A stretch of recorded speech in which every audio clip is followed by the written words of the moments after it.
सांची स्तूपा मध्य प्रदेश। सांची भारत के मध्य प्रदेश राज्य के रायसेन जिले में स्थित है, जो कि भोपाल से 46 किलोमीटर पूर्वोत्तर में स्थित है।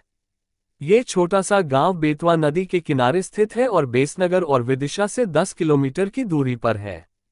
इस गांव में कई बौद्ध स्मारक हैं, जो 3वीं शताब्दी ईसा पूर्व से 12वीं शताब्दी के बीच के काल के हैं।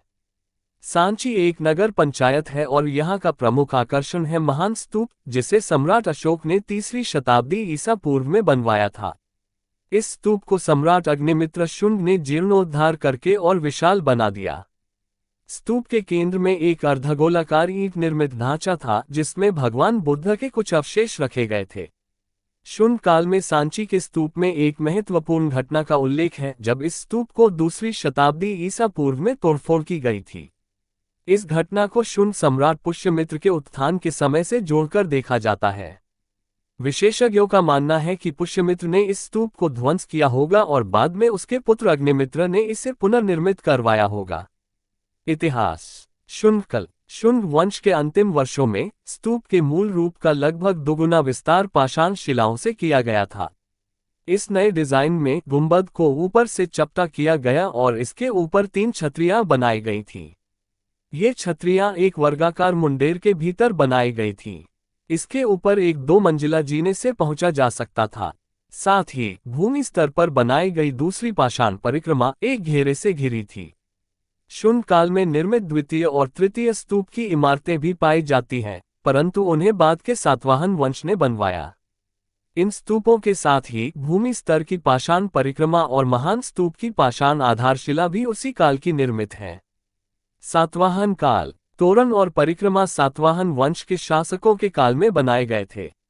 एक शिलालेख के अनुसार दक्षिणी तोरण की सर्वोच्च चौखट सातवाहन राजा सतकर्णी की ओर से उपहार के रूप में प्राप्त की गई थी। यह उपहार वसिथी पुत्र की ओर से दिया गया था, जो कि राजन सतकर्णी के कारीगरों का प्रमुख था। सांची के स्तूप जो पाषाण से निर्मित हैं, उनमें विविध वर्णनात्मक शिल्पों से सजीव हैं। इन पाषाण नक्काशियों में बुद्ध की जीवन की घटनाएं और उनकी दैनिक जीवन शैली को जोड़कर दिखाई गई हैं। यहाँ पर बुद्ध की मानव आकृति में नहीं दिखाई गई है, बल्कि उन्हें अलग अलग प्रकार के प्रतीकों के रूप में प्रस्तुत किया गया है। सांची की दीवारों के बॉर्डरों पर बने चित्रों में यूनानी पहनावा भी दर्शनीय है। इनमें यूनानी वस्त्र, मुद्रा और वाद्य दिखाई गई हैं, जो कि स्तूप के अलंकरण के रूप में प्रयुक्त हुए हैं। ये चित्र सांची के स्तूपों को और भी रंगीन बनाते हैं। बाद के काल। आगे की शताब्दियों में अन्य बौद्ध धर्म और हिंदू निर्माण भी जोड़े गए। यह विस्तार 12वीं शताब्दी तक चला। सांची में स्थित मंदिर _17 संभवतः प्राचीनतम बौद्ध मंदिर है, क्योंकि इसकी आरंभिक गुप्त काल के समय मानी जाती है। इसमें एक चपटी छत के वर्गाकार गर्भगृह, द्वार मंडप और 4 स्तंभ हैं।